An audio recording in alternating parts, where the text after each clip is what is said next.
More generous than the presentation, the introduction that you made in the seminar, so thank you. Thank you all for being here today, this early morning. I want to thank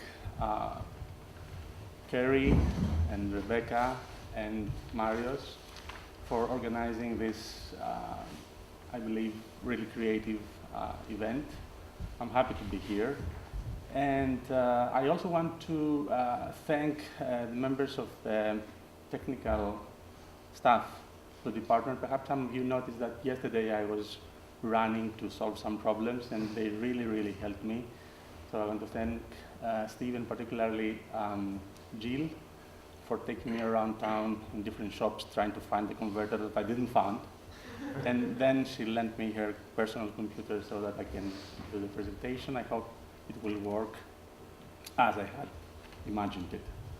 I'm going to present a talk in 3 parts, which I call them movements.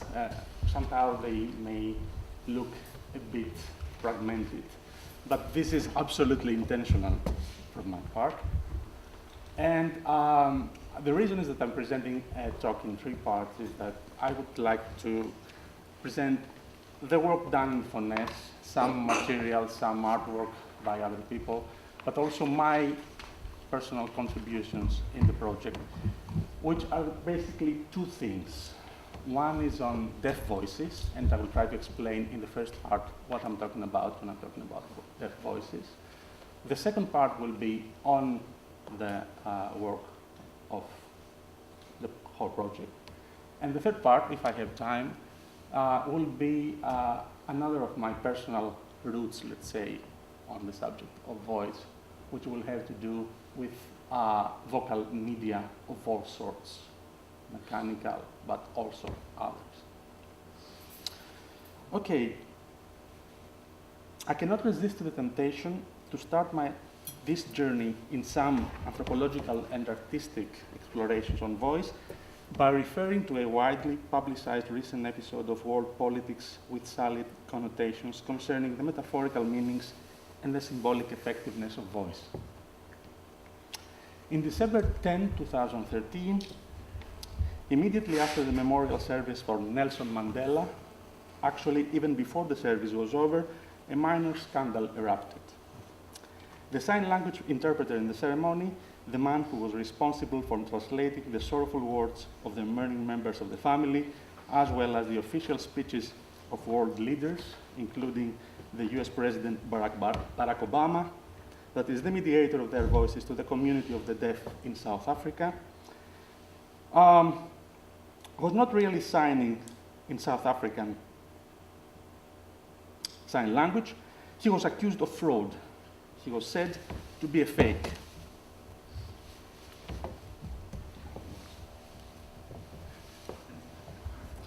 In numerous broadcasts all over the world, people worried, laughed, or blamed the organizers of making an unforgivable mistake, which was offensive to the mourning people of South Africa and to the deaf communities worldwide.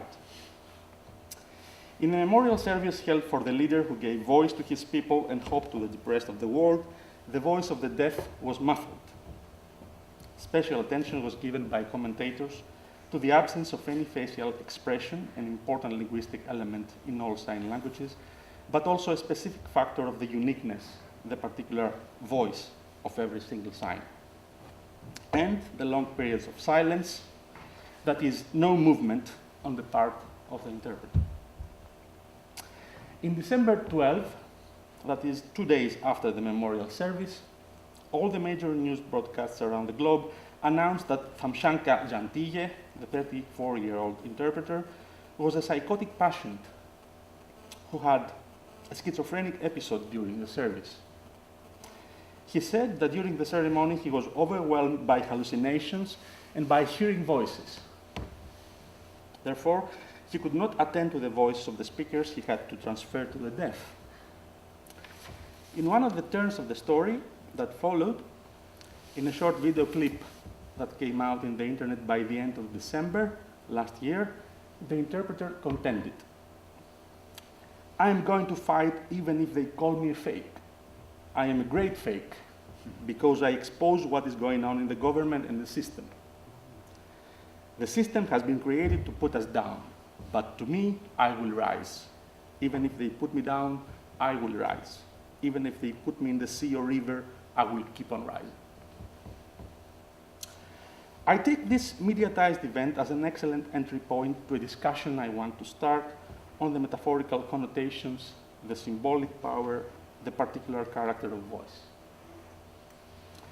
Voices in a public and widely publicized ceremony commemorating and celebrating a political leader who expressed the emancipating and empowering valence of the voice of his people, juxtaposed with an unexpected blockage of the voice of a silent minority due to an interpreter overwhelmed by hallucinatory voices. The interpreter's reaction after some time was to speak up for his role as the voice of an undefined we against the system. The voice acquires in this episode most of the multiple meanings and interpretations we associate with it. It is the unique, embodied sonic identity of a person articulating speech. It is the expression of opinion, strong convictions, emotions, deeper feelings. It is a metaphor of the rights and the dignity of the people. It is a trope of individual and collective demands and activism. It makes things happen. It is an idiosyncratic symptom. It is our inner demon. Of course, this event raises many general issues which cry out for interpretation and discussion. They range from colonial policy and apartheid to global media transmission, identity politics and minority rights, security, international diplomacy, etc. I will try to contextualize some of the voice-related issues raised by the event. By doing so, I do not mean to suggest any clear-cut answers as to what really happened that day, but rather to show the wide range of the topics and contexts we would have to take into account in order to acquire a richer understanding of the episode and the role of voice in it. An ethnographic example from another African society will give us some clues on the significance of voice as an anti-colonial trope. In an excellent ethnographic contribution to the study of voice as a symbolic system, the book Problem of Presence of 2007, the anthropologist Matthew Engelke presents the case of a Christian church of Zimbabwe in which the reading of the Bible is devalued completely and it is replaced by hymns and rituals based exclusively on vocal and bodily expression. The members of this apostolic church consider the Bible to be a dead letter, and they substitute it by what they perceive to be an immediate and lively presence of God, that is, his spirit, breath, sound, voice, which they experience and perform in their rituals. Their opposition to the letter of the Bible reveals, according to Engelke, an alternative worldview in a historical context where writing and the scripture have been identified with colonialism and its political consequences. The issue of the immediate, lively, and sound presence of God in this community passes through a radical disempowerment of the Bible as a material token and its substitution by the spiritual presence of God in the form of a pulsating voice. The experience of hearing voices, described as a psychotic, schizophrenic symptom in the news broadcasts concerning the sign language interpreter, has been recently reassessed by groups of people, including both those who hear voices and their relatives and friends, who aspire to demedicalize this experience and try to find ways to live with it in peace. There exist active groups of people hearing voices all over the world, including my country, Greece, who seek to inform the public about their predicament and build relations with other collectivities, including anti-psychiatric movements, political social activists, and artists. The Hearing Voices movement is not only a life-improving or an alternative politics initiative, but it also aspires to redefine the way people who hear voices are perceived and dealt with by the majority through a systematic exploration of the varieties of hearing voices experiences in psychological, social, historical, and cultural perspectives. Thus, a stigmatized schizophrenic symptom, acquires its full range of meanings and valences and is related with positively charged historical and cultural specificities ranging from the demon of Socrates to all kinds of vocal hallucinations in ecstatic rituals around the world. Shamanism and spirit possession and so on. The voice of the deaf is another major issue raised by our introductory vignette. It happens that deaf experience and culture is my field of ethnographic study for the last 5 years. So with your permission, I would like to insist more on that. What is to see a language or a voice rather than listen to it? Philosopher Jonathan Ray has written one of the most erudite and fascinating historical accounts of the long and winding process of the discovery that the sign languages of the deaf are real and full languages, not pantomimes, different but equal with spoken ones. For centuries, and until the issue was drastically settled during the 60s, a dramatic tug-of-war divided, and in many cases it still divides, the deaf community and the educators of the deaf in two major camps. The oralists on the one side, who advocated a deaf education based on spoken language, according to which the deaf should learn to speak the language of the hearing majority, and the manualists on the other, who insisted that the deaf had their own language, which they should develop and cultivate as their main educational tool. The strength and endurance of the oralist perspective were based on the high ontological status of the voice, that is, on a strong phonocentric emphasis in Western philosophical metaphysics, according to which sound and articulate voice were considered irrefutable tokens of presence and humanity. The ambivalence generated by phonocentrism in the history of deaf education and culture can be seen in the following photo essay, comprised of a series of photographs taken in oral schools for the deaf from the late 1800s and early 1900s. The essay tells a complicated and sad story of oppression in the name of voice as the only socially and culturally acceptable means of language.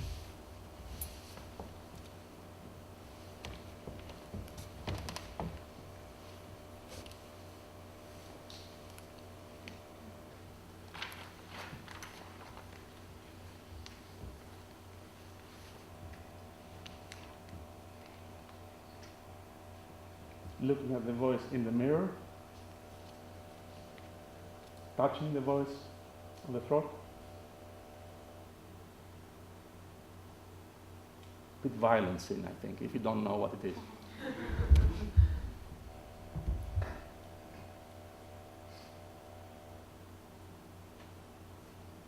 Learning to articulate certain vowels and consonants. And staying like that for reasons you can understand. In those schools, the deaf should abandon any signs they might have acquired, and they should learn to use their voice so that they could have access to logos, that is language and reason.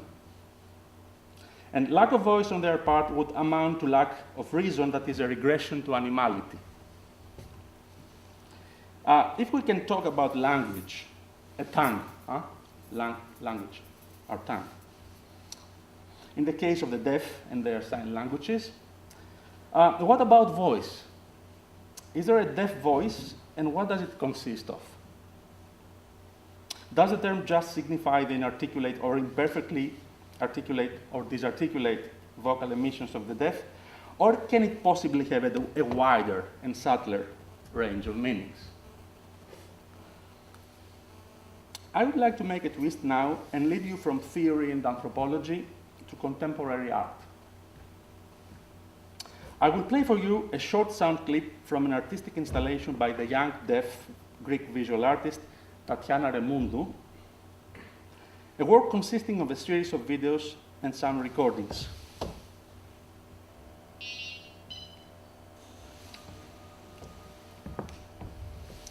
The title of this installation, which was the artist's diploma work in the Athens School of Fine Arts, University of Athens, in 2010, she's really young, I mean, is Deaf Voices. In the clip we will listen to, several deaf persons and one hearing say the word I feel, aisthanomen in Greek, aesthesis, aesthetics, and so on. While in the silent videos, which we won't watch today, we can see deaf people from various countries signing I feel in the sign language of their community, articulating I feel in the spoken language of their country to be lip-read by the deaf, and using their face and mouth as part of their signing.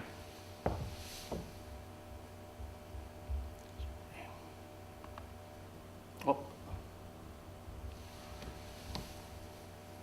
Excuse me.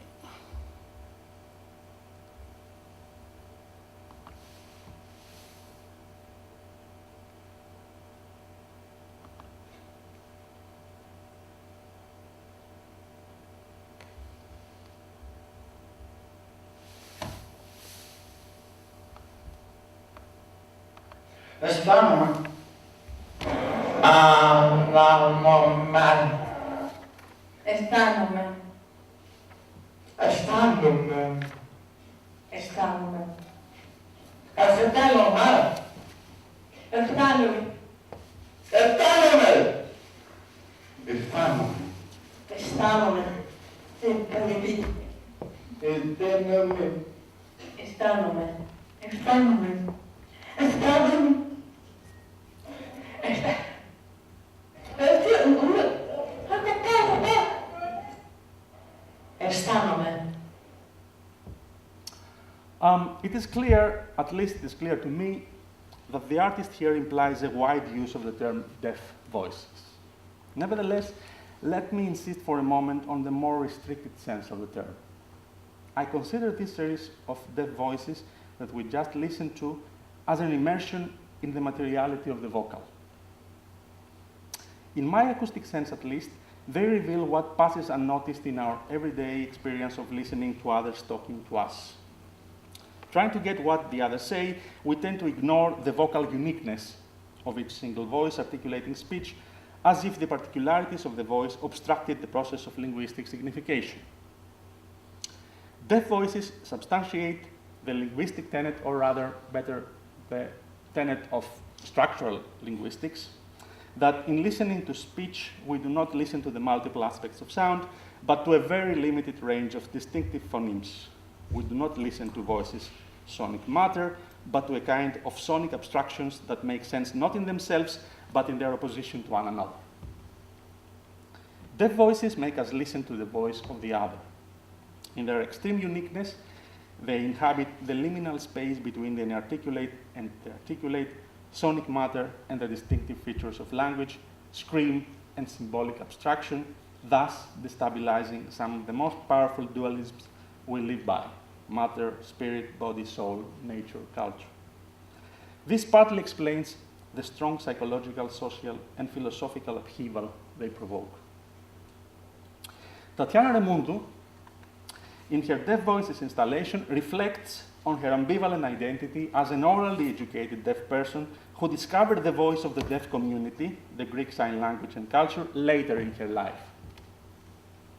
In some simple but also provocative visual and acoustic strokes, the artist asks herself some deeply disturbing questions concerning her ambivalent status between the hearing majority and her earlier oral education on the one hand, and the minority identity of the Greek deaf community on the other. Questions pointing to the wider sense of the term deaf voices. I ask some of these questions. How can we have a voice if we don't speak a language? How can you make others hear the voice of a silent minority? What would the voice of a sign language sound like or look like? How do we make out the uniqueness and the relationality of the voice of every single signer? What does an emphasis on iconicity, mimesis, and the body mean for the voice of sign languages? I consider the route we have followed so far to be an expression of a kind of amplified resonance, on the metaphorical sense, of course, generated when trying to put together data, experiences, thoughts, and feelings from different fields of life, knowledge, artistic creation, and study. From a creative blending of fragments of everyday life, world news, theory, anthropology, art. This kind of creative agitation is one of the most fascinating features of working in a collaborative project on voice with other scholars and artists, the presentation of which is the main part of my talk that comes next. By the end of it, if I have time, I will return to yet another route I have followed in the project, this time concerning the mediating role of voice and the discovery of voices inhabiting other sounds, noises, and short-circuiting other voices. My main intention today is to present the work in progress and to focus on my contribution in the work in progress of Phones, Voices, a collective project of visual artists and social scientists who collaboratively explore the multiple ways in which sounds produced by vocal bodies are transformed into matter for thought and art making. Our project has been active in Athens since 2011 with presentations combining visual artworks, performances, lectures, and discussions. In the project of Phones, we focus on the uniqueness and the relationality of voice through and beyond meaningful linguistic codes and messages. We're exploring the materiality of voice, its sensory and aesthetic qualities, its connection to the bodies producing it, and its detachment from them, the ways it's shaped and transformed through techniques and technologies, and the ways it defines sociality, politics, and culture. Phones consists of 12 persons coming from various backgrounds, motivated by a common interest in doing collaborative and experimental work in the borders of scholarly research and art making. This is a poster of our first public presentation. We have presented our activities in several venues, including a bros, meaning forward, a squat turned into a lively cultural venue with an important intervention in Athens cultural life in the last few years. We are currently working on a show to be held in March, and you will all receive an invitation for that show on time, and on a collective volume with scholarly text and artwork. The project encourages collaboration with other scholars and artists, you are all welcome, as well as groups and collectivities. We also invite people to present their work, interact with members of the project, and collaborate on art, anthropology, and the voice. I have already mentioned the work of the deaf visual artist Tatiana Remundu, and I'm going to refer to other affiliated artists in due course.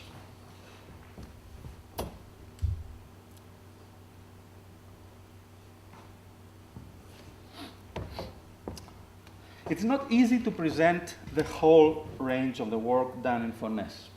I will give some information about the members' main interests in the project and present in more detail a few of the works created by artists and scholars. Well, this is a list of members. I had planned to give you a handout, but unfortunately we didn't do it. No, we did. We have it? Yeah, everybody. Okay. did Okay, everybody has it. Oh, okay, that's good, because as you can see, there are names like Nikolina Bayraktari, Thalia Raftopoulou, Panos Slavenitis, Zafos Xagoraris, which are perhaps very difficult for a foreigner to follow. Okay. Visual artists Nikolina Bayraktari and Dimitra Kondilatu collaborate on Nanny State, an installation based on the artist's sound recordings of live and pre-recorded official announcements in public spaces, ranging from underground stations and airports to public service offices and the streets. Nanny State elaborates on official vocal statements by the authorities, directions, and safety instructions that control our movement and behavior in the city, creating an ambiguous, protective yet oppressive vocal envelope. Dimitra also works on the interrelation of alimentary and vocal functions of the mouth, lips, and tongue. Visual artist Thalia Raftopoulou works with video, juxtaposing visual and sonic materials in unexpected and thought-provoking ways. Perhaps you have seen her video upstairs with the waves and the snoring. She also works with other artists who talk about and use their voice in complex and sophisticated ways to reproduce their favorite music, from rock ballads to classical scores like Igor Stravinsky's The Rite of Spring, also upstairs. She then creates videos juxtaposing their impressive vocal reproductions with scenes from their everyday life. Anthropologists, sorry?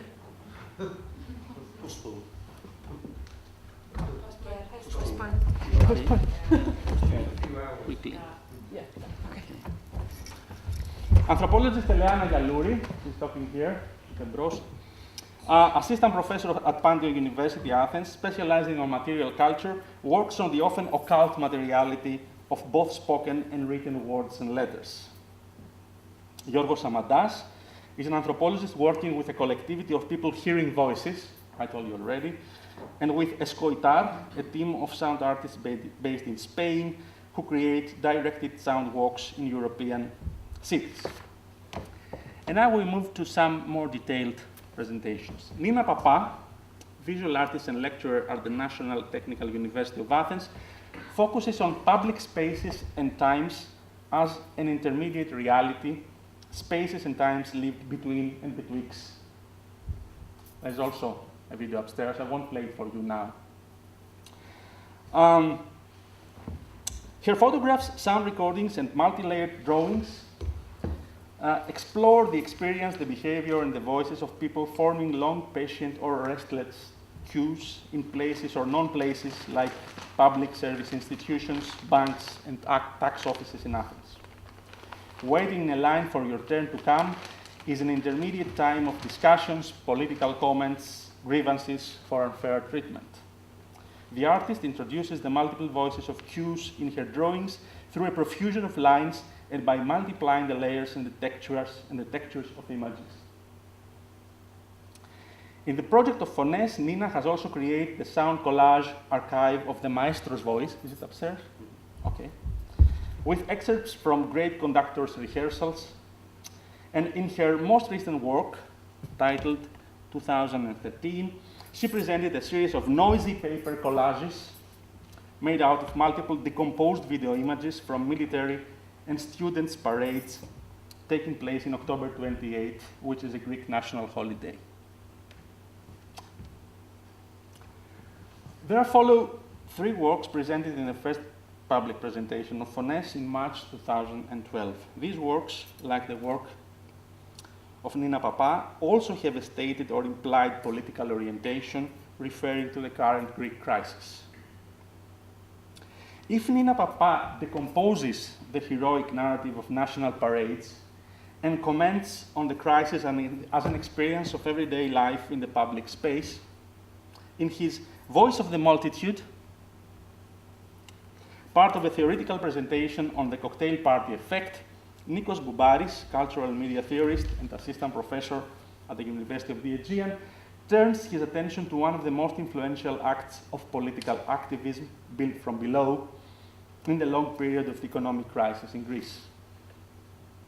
In a sound essay based on his own recordings from the activities of the so-called infuriated, indignados, in Constitution Square, Syntagma, Athens, Nikos discloses the ambivalent political atmosphere of the events, which he interrupts by colorless voices reading excerpts from influential current political texts created with text-to-voice programs, thus creating an interesting and provocative juxtaposition of 2 different voicescapes, the vocal multitude demanding political mobilization on the one hand, and the sanitized theoretical voice on the other.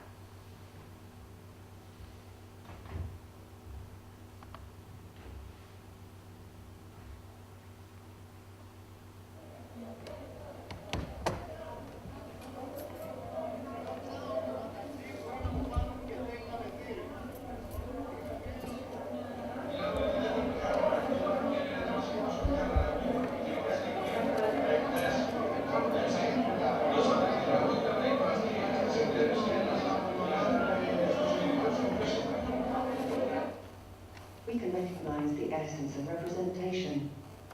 It connects the citizens to government and at the same time separates them from it.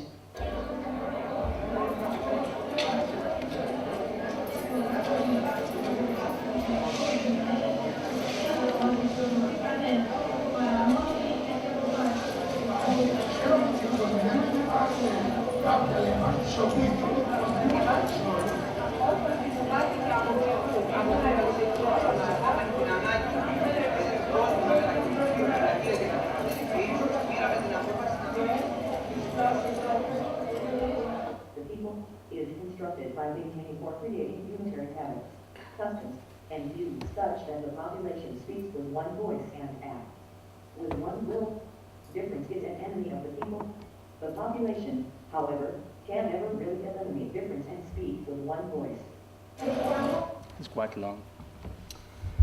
With his own words, the soundscape composition attempts to capture a thick sonic imaginary instant of the fluctuating tension that defined this political movement, as the tentative articulation of discernible political positions comprised only ephemeral, fleeting moments against the persistent background of generic and vague political opposition. Thus, the background sound of the composition consists of pandemonium of voices, while discernible voices periodically emerge to the foreground, uttering characteristic phrases, some more detached, others more emotionally charged, that capture political positions, demands, and anxieties. For example, none of the political parties represents us. We do not accept dispossession of the majority. Let us reflect on what we consider acceptable and what unacceptable violence. We found ourselves duped and trapped. We are content to be victorious. The works Εσύ, You, by Elpira Riku, and Cocktail Party, by Panos Klavenitis, were presented on stage together in the first public presentation of our collective project, creating a kind of interaction with one another. Cocktail Party consisted of a live performance of persons narrating simultaneously their life history while walking around the stage and wearing earplugs that obstructed them from hearing their own voice. The work draws from Nikos Boubari's paper on the cocktail party effect presented earlier and elaborates on our ability to create sonic spaces by attempting to the words of an interlocutor while ignoring noisy party environments. Εσύ, You, consists of a series of sound recordings in which several persons address others with their unique voices, bringing out issues they usually don't dare to consider in the other's physical presence, and some video projections in which an actress addresses you in various meaningful ways. The work builds on the uniqueness and relationality of voices. Both works, though, reverse the conditions of address. The other, to whom the voice is addressed, is absent, and further interaction between narrator and listener is blocked since the first wears earplugs. During this combined performance, yet another layer of voice was added. The anthropologist Athina Athanasiou, associate professor at Princeton University in Athens, intervened by commenting on the two works and following their philosophical and anthropological consequences. In this move, theoretical commentary becomes part of the artwork. I translate some excerpts from the text Athina read during that performance, titled Undisciplined Pronouns. So, the scene of the address and narration is the scene of the human voice, of the embodied and relational uniqueness of voice. Uniqueness, in this case, does not at all refer to individuality, but to relationality, even to a relation taking place as absence or in absence.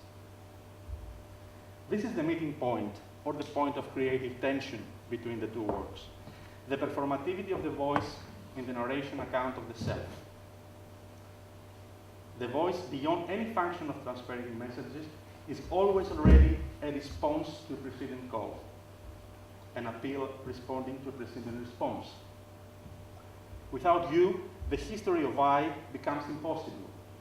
I am not, we would say, an inner and self-reflexive subject closed in itself, who possesses itself and reflects only for itself. In a sense, I exist for you and because of you, says the philosopher Adriana Cavarero. In one of her phrases, the you becomes before we, before the plural you, and before the they. We often take the uniqueness of the voice for granted. The vocal philosophy of Adriana Cavarero reminds us. Like every time, for example, that someone is asking at the door or the telephone, who is it? And receives the answer, it's me. Nevertheless, in the scene of address, there is no I belonging to oneself. None of us stands in familiar ground. We share a condition of non-possession, not of holistic teleology. We are, if anything we are, subject, inextricably constituted in the loss of selves or selves. This deprivation becomes the condition that makes our relation possible. This structural and unhealed deprivation, or stripping in front of and due to the others, does not allow the self to possess, either as property or as an object of knowledge, fully itself. Estrangement towards myself, an estrangement that is mine without belonging to me, is paradoxically the source of my connection with others. It is exactly here that an ethics of address, who is talking, takes a political twist. It is here that the controversial political twist of all ethics emerges. It is here that the political question par excellence emerges. Whose voices can be heard and whose voices cannot be heard? Which voices are included in the field of the sensible? What can be said and what cannot be said? What can be heard and what cannot be heard? And how are those formulated? How do we intervene to this hegemonic field of the intelligible and the sensible?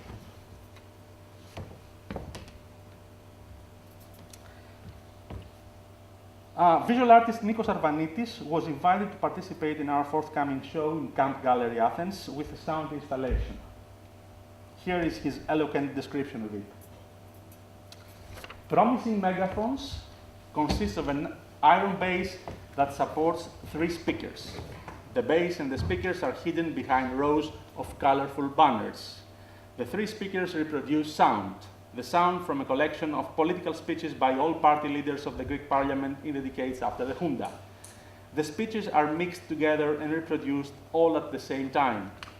The sound effect is very close to the limits of noise, and the political discourse of contemporary democratic system is confused and negated into becoming sound rubbish.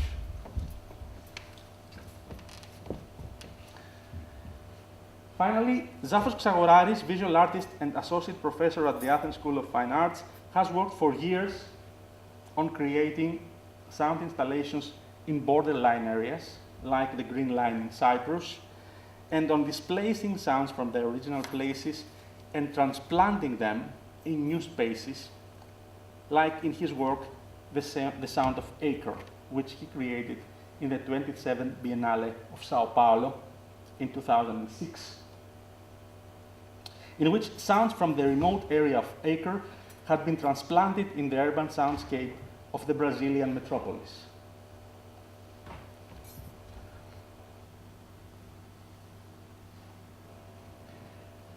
For the forthcoming show of Phones, Zafos has profiled a series of panels for the performances and lectures that will take place during the exhibition.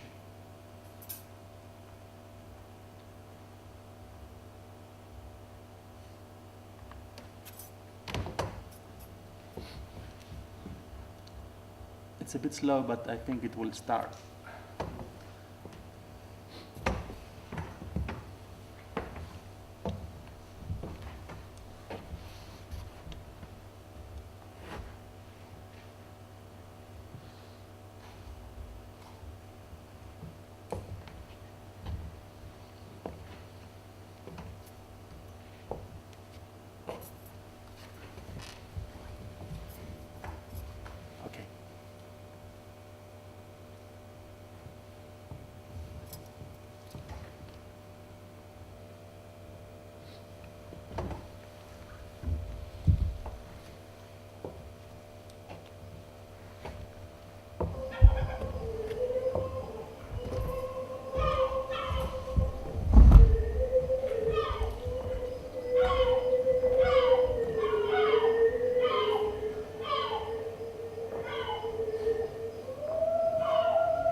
cut, third movement.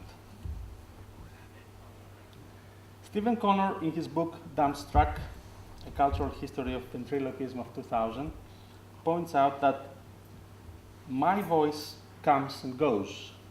For you, it comes from me. For me, it goes out from me.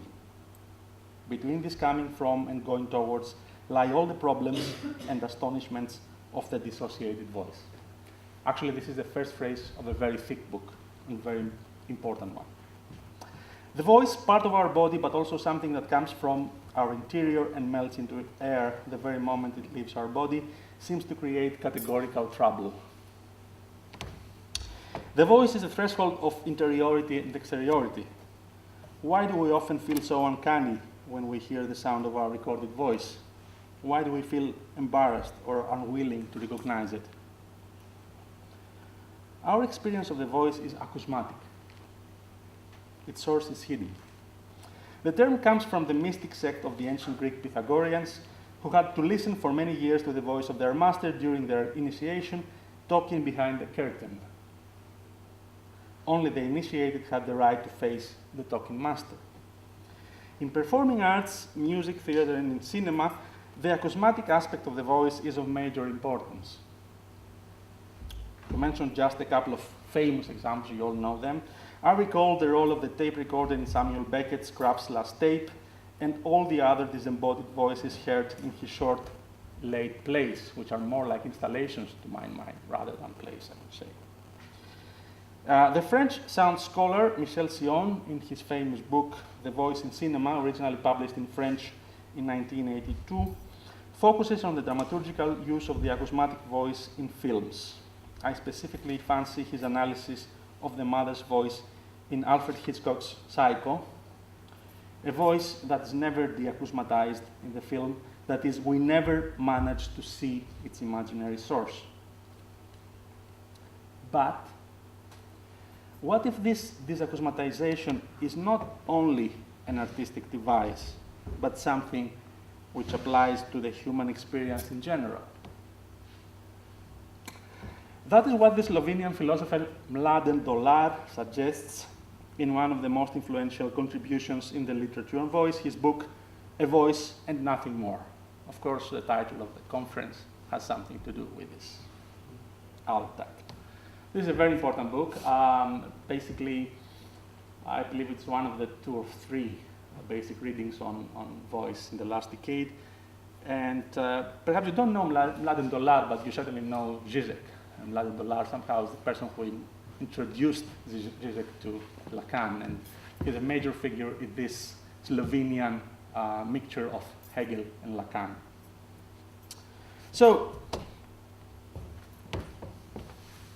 there is no such thing as disacousmatization. The source of the voice can never be seen.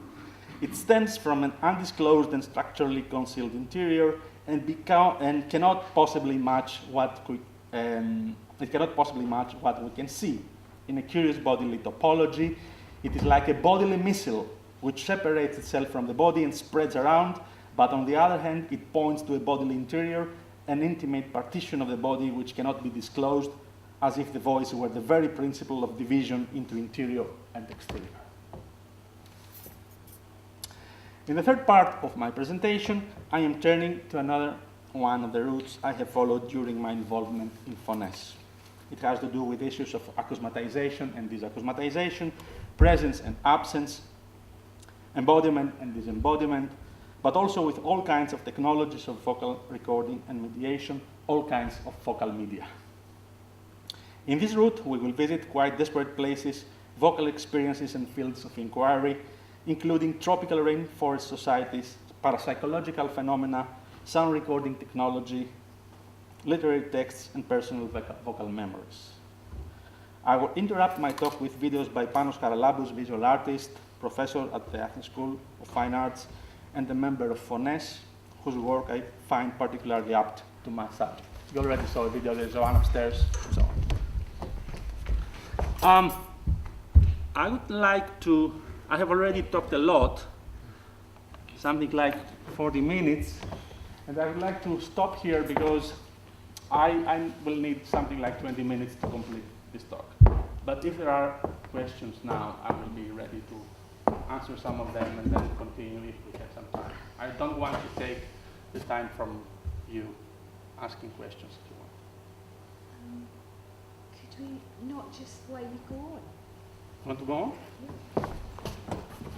Okay.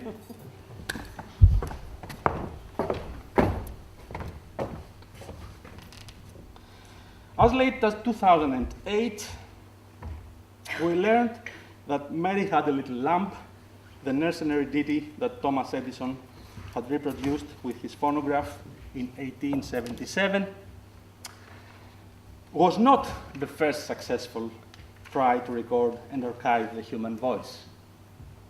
In 1860, that is 17 years before Edison, a French publisher printer, Edouard Léon Scott de Martinville, had recorded the melody Au clair de la lune using a device he called the phonautograph.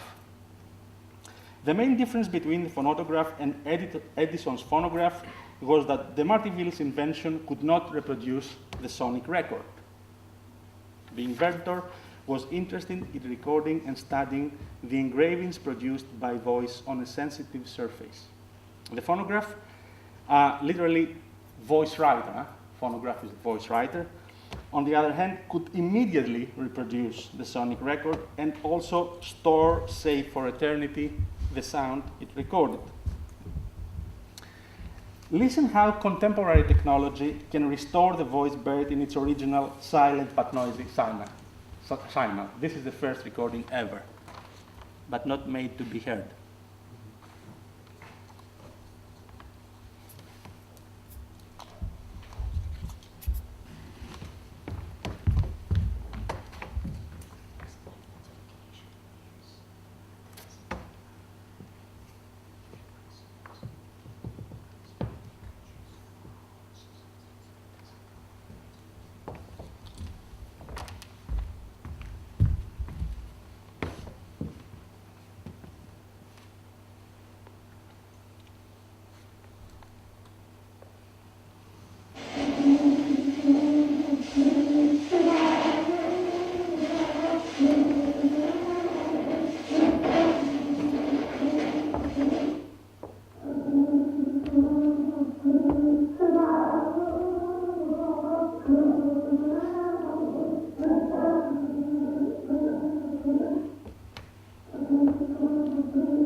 The phonograph holds a liminal position in these early stages in the development of sound technology. We saw that contrary to the phonautograph that antedated it by 17 years, the phonograph can reproduce the sounds it records. Still, contrary to the gramophone, which came a bit later and dominated sound reproduction by playing a crucial role in the creation and development of music industry, the phonograph was capable of making personal recordings, usually for home use. Along with Graham Bell's telephone, Edison's phonograph put listeners in front of a new radical fact. The voice could be detached from the physical presence of the speaker or singer. The mechanical speakers, telephones or megaphones, substituted the real speakers, persons in flesh and blood. In a dramatic stroke, voice gains autonomy and it is as if it can speak for itself. From now on, vocal applications will be systematically used to describe and make more intelligible the new discoveries in fields like psychic life and sexuality, the most popular example being the comparison of psychoanalysis with a telephone conversation and the innumerable investment of the telephone with lures of erotic desire. Early modern sound technology revitalized some very old questions. Where do voices go when we stop hearing them? Are they lost forever or what? What does it mean that we can easily drag them up, play back, and listen to them again, reproduce them through records or other media? One of the less well-known details of the first period in the development of modern sound technology is that several of its masters, Edison and so on, were involved with spiritualism and with communication with the afterworld, and with deafness and the oral education of the deaf, Graham Bell, I have to say, but this is another story I won't recount now. Sound technology, spiritual sciences, acoustic hallucinations, psychoanalysis, modernist literature, and vocal experimentation, only think of Antonin Artaud, have formulated and influenced one another, turning modern technological vocal applications into a kind of sonic unconscious. Novelists in particular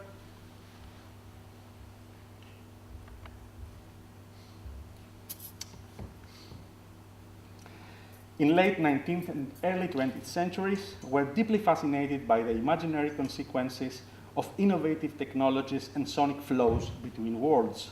From Jules Verne, whose novel Le Château de Carpath of 1892 introduces the subject of the erotic dimensions of a technologically disembodied voice, to Rainer Maria Rilke, who in his short essay Primal Sound of 1919 cited and analyzed by Friedrich Kittler in his book Gramophone, Film and Typewriter, imagines a phonographic needle reading the bone seams of the human skull and reproducing sounds nobody would ever dare to think of listening to in the past. A very special case of such mutual influences, an example of an almost obsessional research for voices inside sound, in this case inside electronic noise, are the so-called electronic voice phenomena, EVP. Especially the parapsychological scientific experiments of Friedrich Jürgenson, his book Voices from Space, come from 1964, and especially Konstantin Raudive. His book Breakthrough was published originally in 1968. I would like to play a short clip from the recordings that went with this book.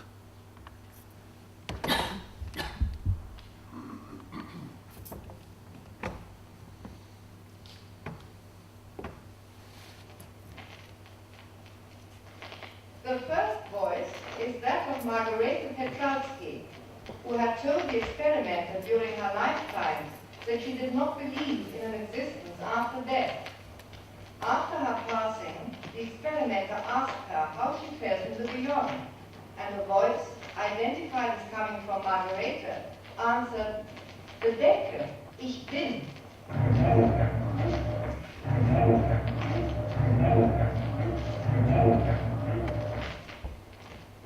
German, imagine, I am. Again we hear Margarete Petralski's voice, this time quoting her former employer, Dr. Zenta Maurina. Zenta.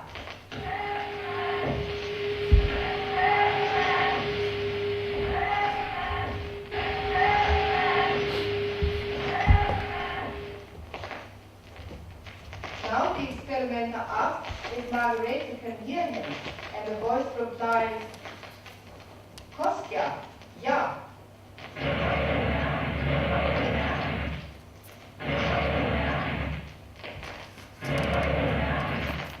German, Kostja, yes.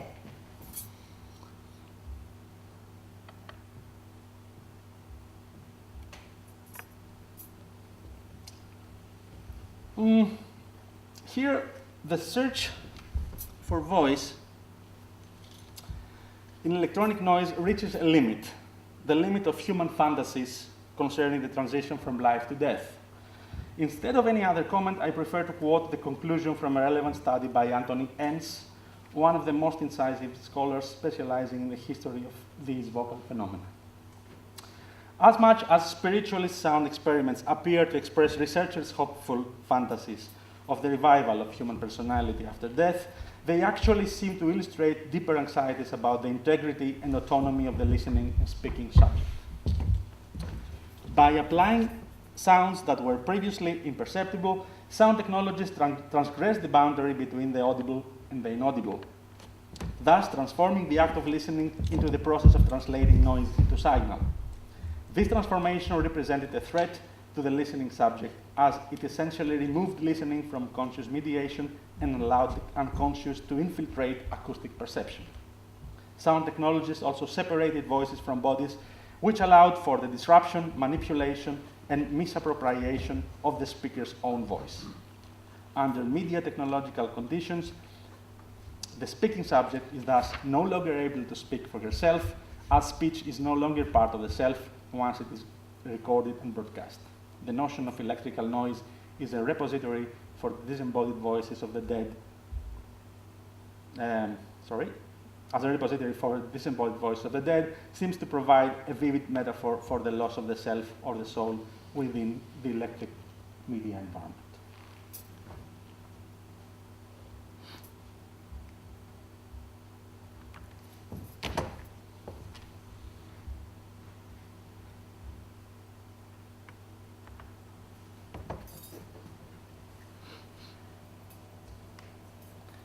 And this is a video of Panos Charalambous that is not upstairs. So it's more interesting, perhaps.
Let us now move to a different cultural experience.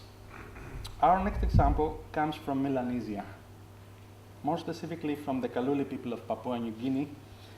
For the Kaluli, the sound environment of the tropical rainforest in which they live creates densely woven sonic webs where interlacing sonic layers overlap and interpenetrate endlessly, producing unremittingly new sonic coagulations, a never-ending sound medley without beginning or end. The poetics, the songs, and the music of the Kaluli of Papua New Guinea, along with their dances and rituals, described and interpreted by anthropologist Stephen Feld in his texts and recreated in his soundscape compositions, are based on the sonic environment of the rainforest, which is responsible for the sound poetic imagination of the Kaluli and creates a fundamental interpenetration of the sounds of insects, birds, rainfall, water currents, and human sound expressiveness, both linguistic and musical.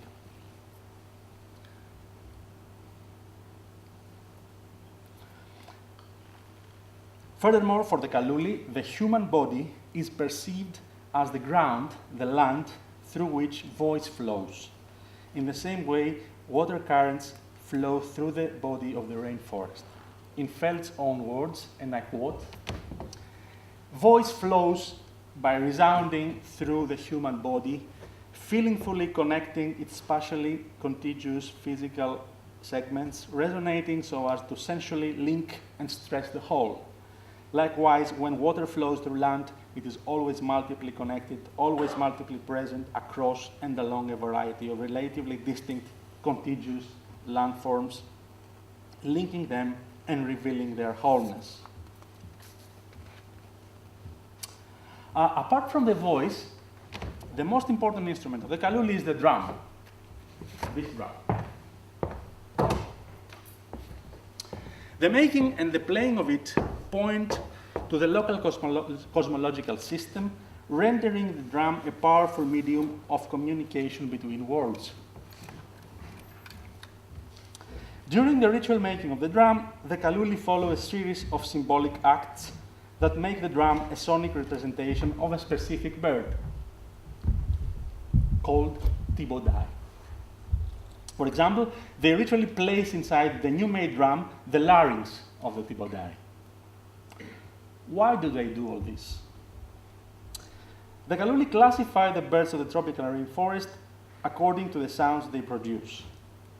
Thus, we have the following 7 categories with a very strong Borgesian flavor. 1, those who say their name. 2, those who make a lot of noise. 3, those who just sound. 4, those who speak Bosavi, the language of the Kaluli. 5, those who whistle. 6, those who lament.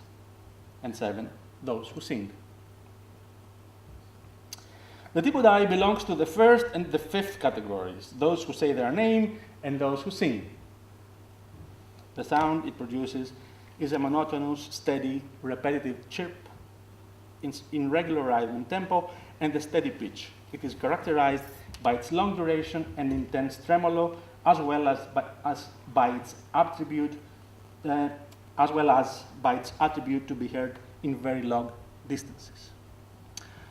Here I have recordings, unpublished recordings that Steve has given me. They were made in 1984 in Papua New Guinea. So you'll listen to several tibodai birds, and then we'll listen to the drum.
For the Kaluli, birds are gone reflections of their ancestors, who use their voices to communicate with one another and with the living. More specifically, the birds belonging to the fifth category, those who whistle, are considered to be gone reflections of dead children. The Thibodai belongs both to the category of the birds who say their name, due to the fact that its voice to their ears is heard to say Tibo, Tibo, Tibo, Tibo, Tibo, and to the category of those who whistle, because its chirp is for the Galuli the voice of the small child calling its father. Dowo, dowo, dowo. Dowo, father in Kosavi language. Sound is not what we hear at the first hearing. Like everything else in the Kaluli world, sound has multiple reflections, interpenetrating elements, and interlacing layers. The inner voice of the drum, located in the harmonic series of its sound, the overtones, is the voice of the Thibodai, which in its own turn is the gone reflection of dead children. In the context of this double mimesis of a mimesis, the Kaluli drum, this double sonic representation, becomes a medium reproducing the voice of the dead among the living.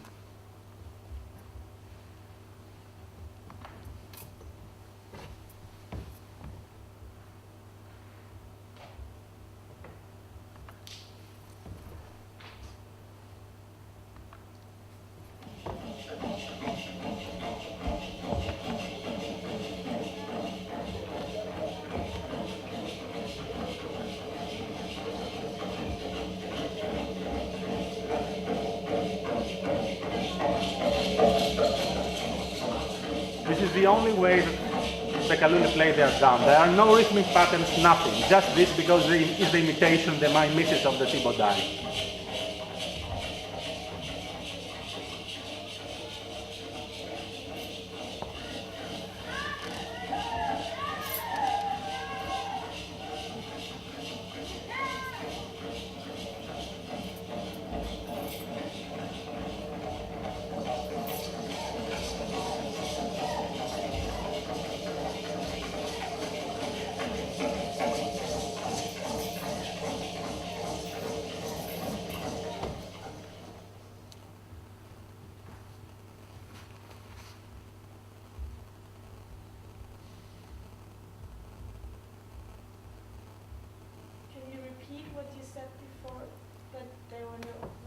They wouldn't play the drum in any other way. There are no rhythmic patterns, nothing. Was pure improvisation? Nothing. Only this kind of standard steady ride. Only this way they play the drum. Okay. It's a ritual of an instrument.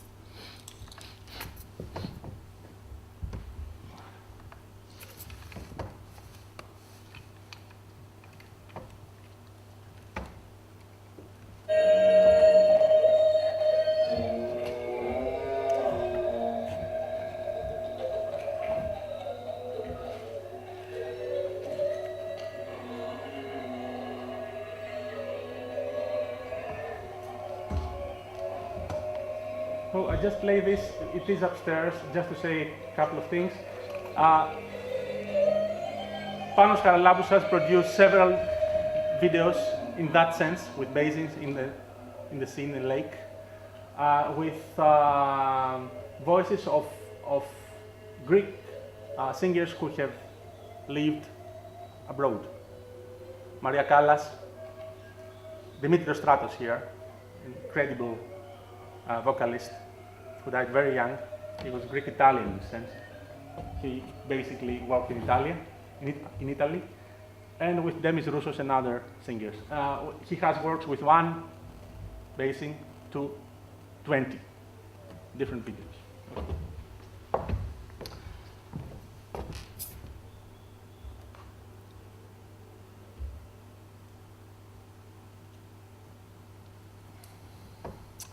With your permission, I would like to wrap it up in a more intimate tone. It's a kind of coda for me. Among the many recordings that I have made along the years, there are 2 very special categories.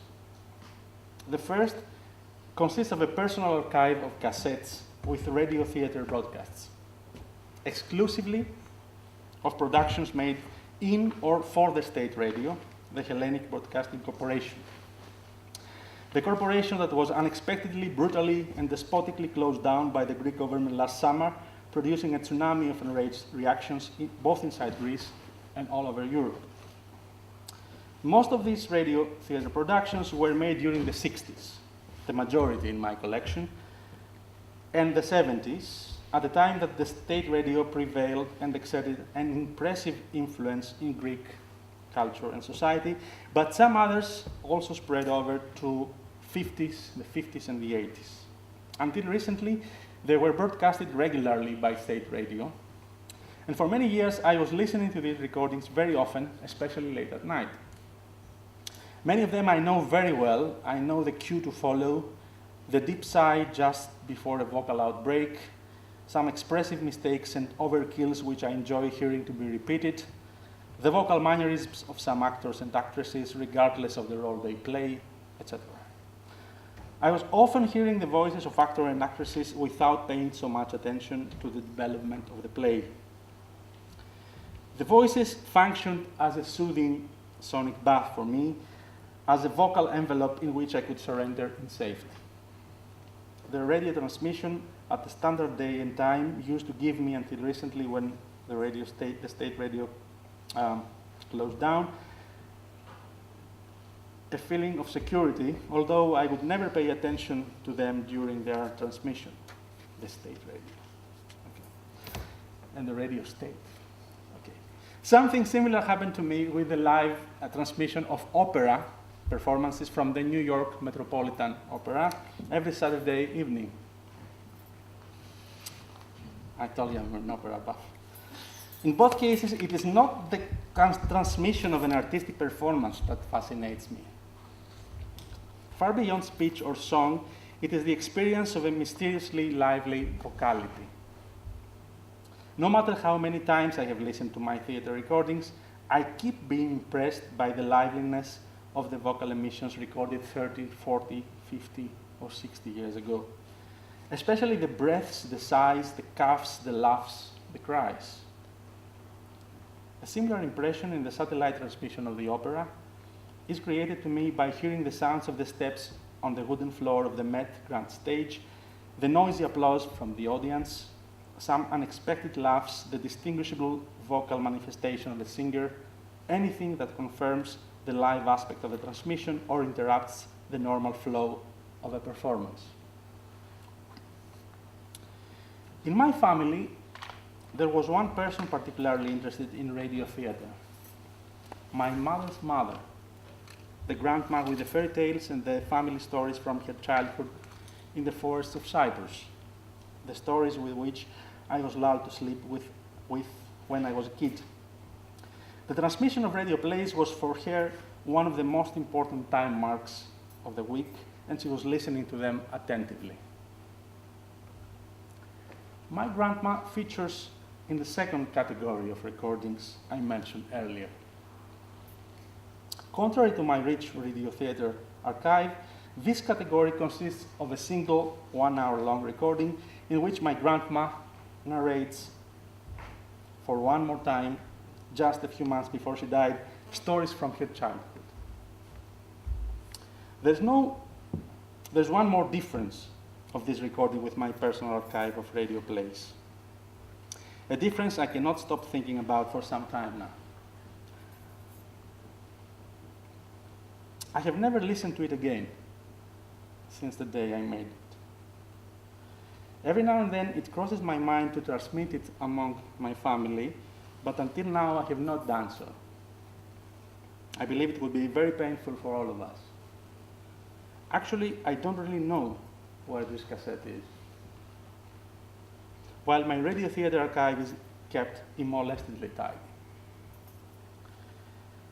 It has been some time now that a certain idea is maturing in me that here we have to do with a kind of psychophonic short circuit that somehow complicates in some paradoxical ways the unobstructed functioning of my acoustico-vocal flows. In the metaphorical level to which we have been transferred with this last example, the multiple vocal inputs and outputs do not rely on supernatural fantasies or cosmological contacts. Nevertheless, they do not cease to interact with one another in quite unpredictable ways, thus creating new psychophonic notes and interchanges. Inside every voice, there are other voices, often indefinable, unconscious or repressed, voices that are simultaneously attractive and repulsive. Perhaps a reason we often don't listen to what others are saying to us is that our attention is absorbed by their voices, which are short-circuited with the other voices of our psychic apparatus and our personal imaginary. Here we find piled one upon the other unfulfilled desires and suppressed feelings, wounds and healings, silent screams and painful silences. The media, in complicated and controversial ways, have a decisive role to play in these often unexpected adventures. Usually we think that we try to listen to what the voices of the others say to us. We try to make out what they mean, what we think they try to express, while some other times we just yield to their caress.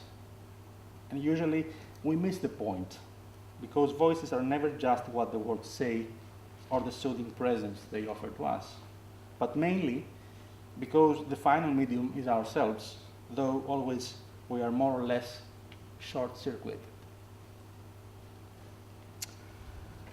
That's it. I only have time, I think, for one concluding joke.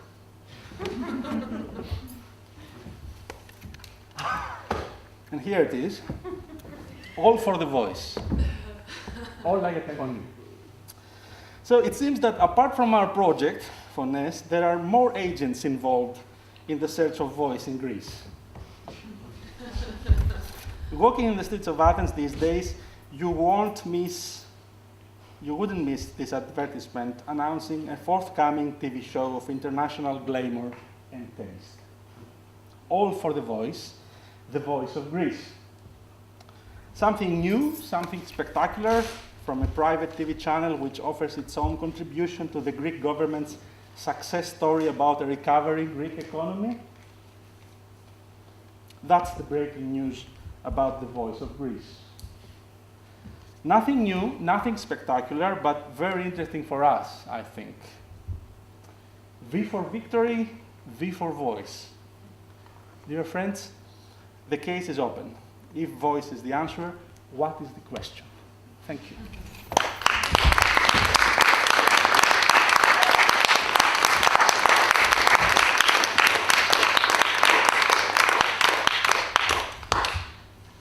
I don't like it.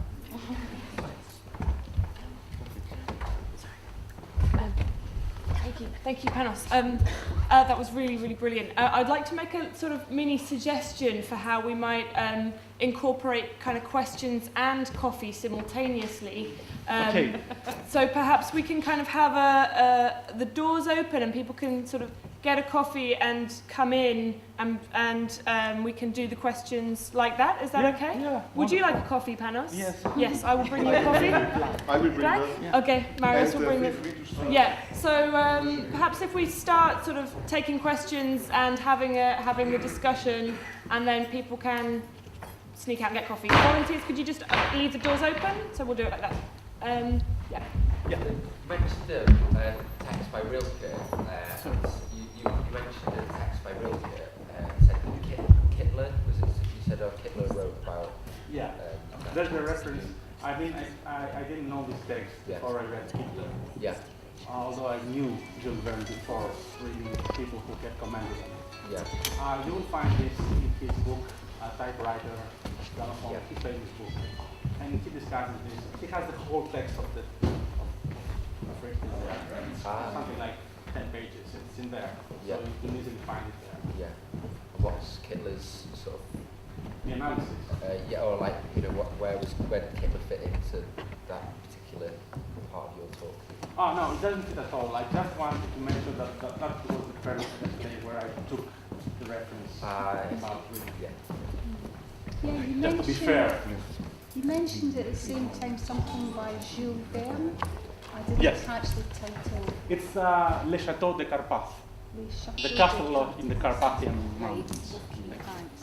Panayotis I was particularly taken when you started talking about the differences that deaf people experience in different kind of education they receive.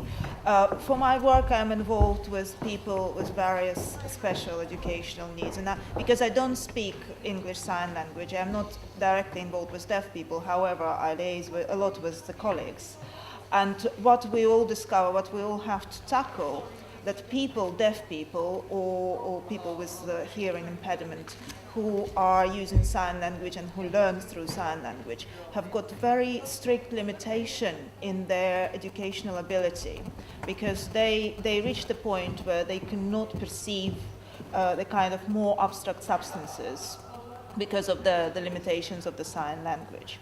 So I'm an advocate of using technology as much as we can in sort of dealing with all kind of situations like this. So what do you think about that? Because now we have got text-to-speech, and we actually don't even need a sign language in order to